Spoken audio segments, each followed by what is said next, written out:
Fala pessoal, tudo bom? Então que bom que você está por aqui. Só passando aqui para dar um lembrete para vocês que os próximos vídeos que vocês vão ver são de uma live que eu fiz aqui de um evento no ano 2025 e esse evento vai casar muito com o que a gente vai ver aqui no nosso curso de Fundamentos de Cloud para Análise de Dados, tá bom? Então os próximos vídeos eles vão ser vídeos bem práticos, foram retirados dessa live, então acompanha aí todo o material, ele está disponível no nosso repositório e todos os links vão ficar sempre na descrição do vídeo. Se você tiver perdido, dá uma olhadinha na descrição do vídeo, tá bom? Beleza? É isso, só dá o gás aí nos próximos vídeos e sim, não se esqueça de se inscrever nos nossos cursos, né? A gente tem cursos online como esse que você está aqui agora, temos cursos presenciais também aqui na cidade de João Pessoa, tá bom? Beleza? Só esse recadinho aí e vamos pro vídeo. Valeu, abraço.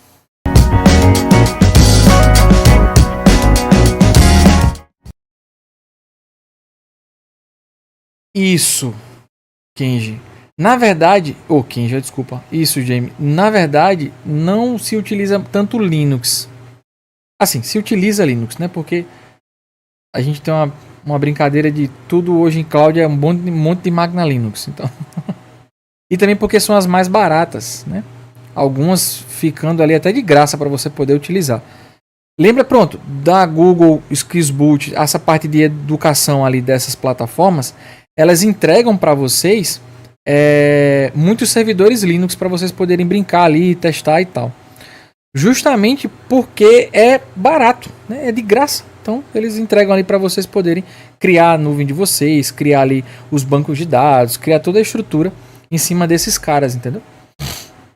Então, basicamente se torna fácil por conta disso, né? Então por isso que é mais utilizado. Só que quando a gente fala de mais utilizado, se é Linux ou outra ferramenta, eu gosto sempre de dizer assim, que na área de engenharia é mais utilizado o linha de comando de terminal, né? Acho que isso daí sim é o mais utilizado. Seja ele terminal do CMD, seja ele do Git Bash, por exemplo, seja ele do Linux, né? Você usa muito essa parte de comando de terminal. Isso daí sim, para engenharia nossa, você usa demais isso, né? Então, ó, aqui o nosso Docker, ele tem essa carinha, né? O de vocês, quando vocês instalarem, não vai ter nada aqui, claro, porque vocês não criaram nada ainda. Mas nesse caso aqui eu já subi o banco de dados Postgres, que é esse banco de dados que eu vou mandar para vocês aqui o link do infraestrutura as a code, mas primeiro a gente vai entender esse código direitinho, né? E aí, pronto, aqui estão outros bancos de dados. Aqui tá, por exemplo, um container que a gente chama, lembra que ele é dividido por containers? A gente tem um container aqui com N aplicações. Esse container aqui foi o da turma que a gente desenvolveu na primeira turma do Jornada de Engenharia de Dados e Analytics. A gente utilizou esse cara. Então a gente usou Airflow, a gente usou mais de um banco de dados, a gente usou o Minion, justamente para simular toda essa parte de nuvem, né? A gente fez toda essa parte de simularização dos serviços de nuvem, assim como os meninos falaram ali, né? Então a gente simulou tudo isso com o mesmo projeto que você poderia colocar ele, sei lá, na sua cloud, na AWS, na GCP e por aí vai. Mas aqui no caso a gente fez tudo local. Pensando no que sentido? No que o Docker é a minha nuvem, né? Então eu estou utilizando o Docker, então o primeiro contexto já é esse, a gente já começou a simular isso. Então, eu tenho um Docker aqui como se fosse a minha cloud. E dentro desse Docker, dentro dessa cloud, eu vou criar os meus serviços, né? O primeiro serviço que a gente vai criar é um serviço de banco de dados, certo? A gente vai entender isso lá no nosso códigozinho IAC, tá bom?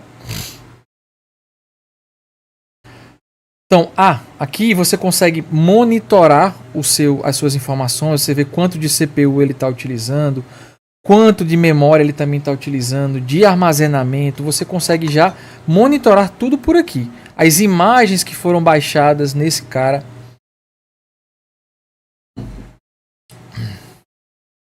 Vou sim, Gabs, rapidinho, só dando uma passada aqui, já eu mando ele, tá? Coloquei ele no drive aqui já, para vocês poderem fazer em casa, tá certo?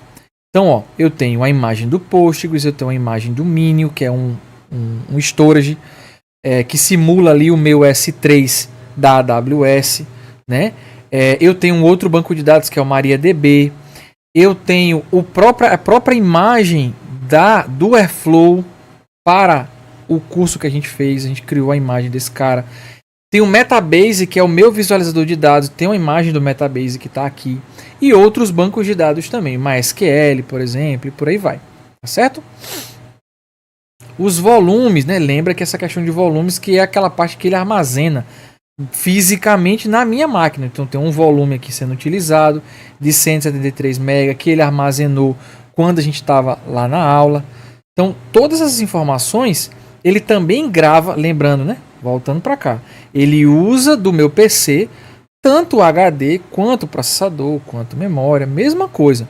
É assim quando você vai para uma cloud. Você chegar aqui na GCP, chegar na AWS, ele vai lhe entregar um servidorzinho lá, Linux, seja lá o que for. Você vai subir esse Docker, o Kubernetes, sei lá. Você vai subir ali as suas aplicações e você vai se utilizar de quê? De hardware, de HD, de memória, processador, as mesmas coisas. Entendeu? Então veja que é igual. A diferença é que eu estou me utilizando do meu computador. Quando você vai para a nuvem, você se utiliza do computador que a nuvem lhe dá. Ou lhe dá, né? Que você está comprando, na verdade. Isso, Gabs, perfeito, maravilha, gostei muito desse seu comentário. Então, essa parte que a gente vai ver agora, que é essa parte do código em si, cuidado nessa parte aqui, ó, como o Gabs falou ali pra gente. Se você não configura essa parte do volume para a sua aplicação, no momento em que você vier aqui no container e pausar ele, né, dar um stop nele aqui, você simplesmente vai perder todos os dados que você já tinha. Por quê? Porque você não disse no seu código que ele tem que ficar armazenado em um local específico. Quanto tempo? Quando terminar de instalar, ele pede para reiniciar, professor. É normal demorar tanto a instalação? Isso, é normal. Então, se você instala pelo Microsoft Store, eu acredito que não. Que ele não vai pedir para você reinstalar ou reiniciar. Mas se você instalar normal, sim, ele deve pedir para você reinstalar o computador ou reiniciar o computador. Isso. Parece até que travou. Então. Já tenho instalado, pronto. Isso, podem tentar pelo Microsoft Store, que eu acho que é até mais interessante. Agora sim, não se preocupe se caso você não conseguir nesse momento, tá? Porque a gente tem como fazer isso sem usar o Docker. Eu só estou colocando o Docker aqui para que vocês possam ter essa experiência da simulação dos serviços de nuvem, né? Escrever ali pelo IAC. Caso vocês não consigam, vocês podem, eu vou mandar o link aqui para vocês também, instalar o banco de dados, né? Postgres. Acho que é esse cara aqui. Vocês podem instalar diretamente na máquina de vocês o banco, tá? Caso você não consiga instalar o Docker devido às configurações do seu computador, enfim, né? Outros problemas, você pode instalar diretamente o banco de dados, tá bom? Um outro programinha que a gente vai utilizar aqui, aproveitando que a gente já está passando esse monte de instrução, né? É esse cara aqui, ó. Que eu particularmente gosto muito de usar ele, né? É esse community aqui, ó. The Beaver Community. É uma IDE para banco de dados open source, né? Então você pode plugar N bancos aí, se você quiser, dentro dessa IDE, tá certo? A gente vai utilizar esse cara também. Então se você já quiser ir utilizando ele, fique à vontade. Tá, professor, e a base de dados? Qual é que a gente vai utilizar? Você pode utilizar qualquer base, tá? Fica à vontade ali. Você tem, por exemplo, dados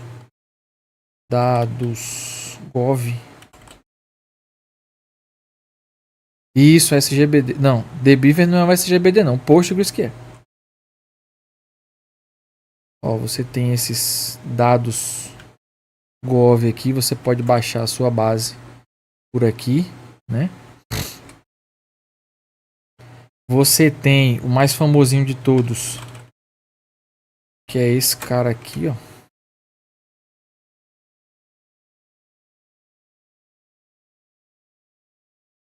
Ah, esqueci de mandar o link, né? Isso, Gabs, ele é apenas um client. Ele já vem com várias configuraçõezinhas já. E aí quando você for utilizar o Dbeaver, por exemplo, vou me conectar no banco de dados Postgres, né? Ele, se tiver desatualizado os drives dele, ele mesmo já atualiza, né? Ele pode baixar automaticamente e tal. Ele já atualiza o client, tudo certinho. Então, Douglas, no curso de engenharia eu faço isso com o pessoal porque a gente tem mais tempo lá, né? E como a ideia aqui é ser algo bem introdutório mesmo, eu não vou conseguir fazer essa parte do consumo do API. Mas a gente faz até utilizando a API do Google, né? Do Google Sheet e tal, a gente consegue fazer essa comunicação direto da Google. Aí entra na Google, faz a conta lá da GCP e tal, e a gente consome lá pela API da própria Google, né? A nossa base de dados ali, uma das bases que a gente utiliza no curso. Mas aqui para hoje a gente vai tentar fazer o máximo, mais simples possível, né? Para tipo não complicar tanto, porque só para você entender, eu não sei como tá o seu nível, acredito eu que deve estar um pouquinho mais alto. A gente tem muito aluno aqui de primeiro período, tal, então a gente está pegando um pouco mais essa parte introdutória, entendeu? Então, infelizmente, não vou ter como fazer dessa forma.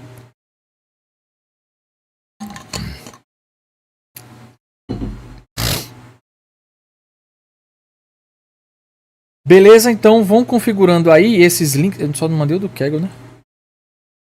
O link do Drive já tá aí. Eu só não mandei o do Kaggle.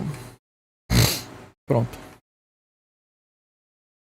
O do Drive já tá aí. Vocês podem pegar o Docker Compose de vocês, né? E basicamente como é que eu faço?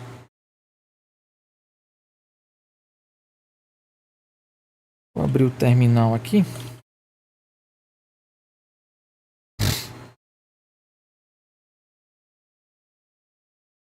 Então, agora, né? O que a gente vai fazer aqui? Agora a gente vai organizar uma pastinha para a gente poder colocar esse Docker Compose, no caso vocês, né? Vocês vão colocar esse Docker Composezinho aí dentro dessa pasta e vão iniciar ali o seu Docker Compose. Lembrando, caso você não consiga fazer pelo Docker, não tem problema. Você baixa o Postgres e instala ele normal, certo? Next Finish ali, faz a instalaçãozinha dele também, tá bom?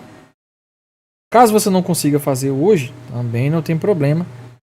Fica tranquilo. Tem alguns vídeos que eu tenho no canal explicando como é que faz a instalação e tal, então para você também não se perder muito nesse contexto, tá certo? Eu vou fazer o seguinte. Vai dar 10 horas. Eu vou parar aqui um pouquinho, porque eu vou precisar tomar um remédio agora. E descansar também um pouquinho, que eu tô falando muito, eu tô sentindo umas dorezinhas aqui na boca. Mas antes a gente vai fazer o seguinte, ó. Eu vou criar uma pasta na minha áreazinha de trabalho só para a gente deixar os nossos organizado, né? O nosso projetinho aqui, tá bom? Então eu vou criar aqui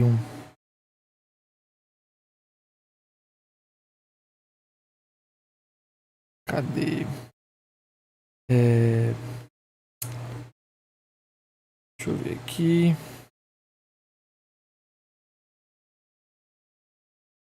Summit Future Expo, né? SEF_25.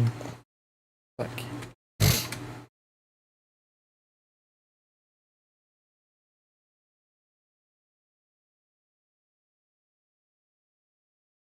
Então, Mauro, os últimos links não é para baixar não, tá? só esse do Drive que tem um Docker Compose lá, que você vai abrir esse cara, se você for utilizar o Docker, né? Se você conseguir utilizar o Docker. Se você não conseguir utilizar o Docker, você vai só baixar o dbeaver e baixar o Postgres SQL, certo? Se a gente estivesse no presencial lá na Uniesp já tem tudo isso lá, enfim. Mas como a gente não tá, aí vocês vão ter que instalar aí. E esse dados gov, isso daí é para você achar a sua base, caso você queira utilizar a base do dados gov, se você quiser, né? Mas você pode utilizar, eu vou subir uma outra basezinha aqui que eu tenho, que é de filmes da Marvel. É bem simples assim, é bem bestinha. Mas vocês podem utilizar a base de vocês aí também, não tem problema nenhum. Tá? Isso, é isso mesmo. Aí, boa. Muito bom para treinar mesmo. Tem muito dado, muita coisa lá. Sim, eu já criei a parte aqui, deixa eu ver. Já.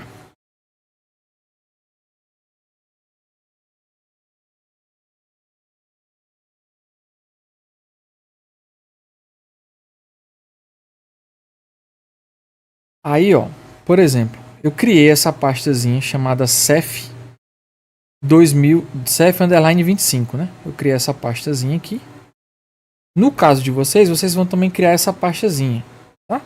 Dentro dessa pasta, vocês podem colocar esse arquivo Docker Compose, né? Vocês podem colocar ele lá.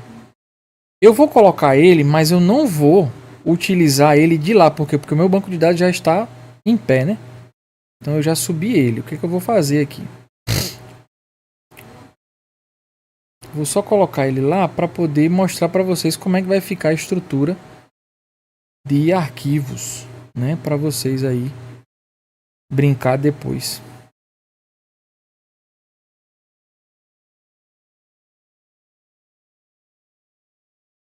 Boa, Gabs, que bom. Parabéns. E eu vou dar um tempo também, tá? Por isso que eu vou parar aqui, vou dar um tempo para vocês poderem configurar aí algumas coisas, tirarem dúvidas e tal. É só para deixar a estrutura aqui. Tá?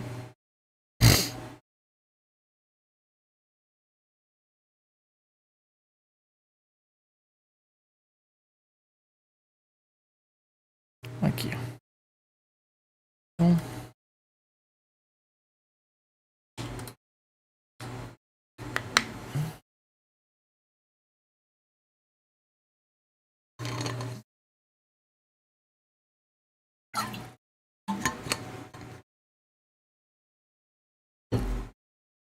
pronto, eu já abri ele aqui. Eu vou colocar esse Docker Compose aqui.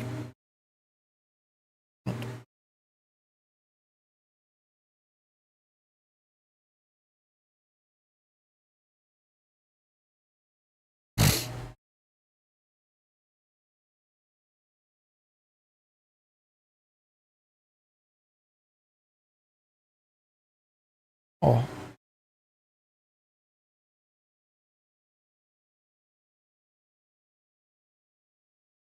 Isso, dentro da sua máquina mesmo, Lenilson. Você vai criar uma pastinha, né? Como eu criei aqui, ó, no meu terminal. Tá vendo? Você vai criar uma pastinha, certo? Vai colocar esse arquivo Docker Compose dentro dessa pastinha. Depois que você acessar, depois que você colocar, ó, se você fizer um ls aqui, ele vai estar aqui, ó, dockercompose.yml, né? Que é o e-mail. Então, aí, eu acho que alguém falou aqui. Deixa eu só ver quem foi que. Aqui, ó. Alguém passou o comando. Foi o Gabs, tá vendo? Esse comandozinho aqui, ó. Docker Compose up. Aí -d. Né? Esse comandozinho aqui, ele inicia esse Docker Compose e, por consequência, vai deixar ele aqui na sua maquinazinha aqui, iniciado, assim como esse cara aqui, entendeu? Então, o comando. Aí tem algumas diferenças. Tem gente que fala que o Docker Compose pode ser feito assim. Tem gente que fala que pode ser feito separado. Aí você testa aí para ver como é que tá. Pela questão da versão do seu Docker, né? Você pode. Tem esse comandozinho aqui, tá?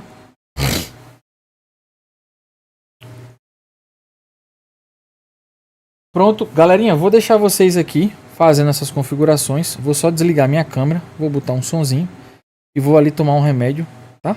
Rapidex e colocar mais uma aguinha aqui, tá bom? Quem quiser também, que já conseguiu chegar nessa parte, deixar o banco assim, ó. Se você não estiver utilizando o Docker, mas você conseguiu instalar o banco de dados Postgres e deixou ele executando na sua máquina, beleza também, tá super certo. Depois a gente vai para outra parte, tá bom?